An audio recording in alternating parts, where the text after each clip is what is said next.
சிவாய ஆன்மீக செய்திகளுக்கு உங்களை அன்புடன் வரவேற்கிறோம்.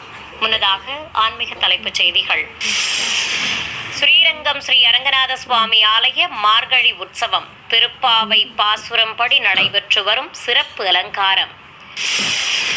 வடுவூர் ஸ்ரீ கோதண்டராம சுவாமி ஆலயத்தில் சுவாதி நட்சத்திர உற்சவம் ஸ்ரீ லட்சுமி நரசிம்மருக்கு நடைபெற்ற அபிஷேக ஆராதனை. காஞ்சிபுரம் ஸ்ரீ அழகிய சிங்கப்பெருமாள் ஆலயத்தில் மார்கழி ஏகாதசி சிறப்பு அலங்காரத்தில் தாயார்களோடு காட்சி கொடுத்த ஸ்ரீ அழகிய சிங்கர். சேலம் கோட்டை ஸ்ரீ அழகிரிநாதர் கோயில் வைகுண்ட ஏகாதசி பெருவிழா வைபவமாக நடைபெற்ற முகூர்த்தக்கால் நடும் விழா.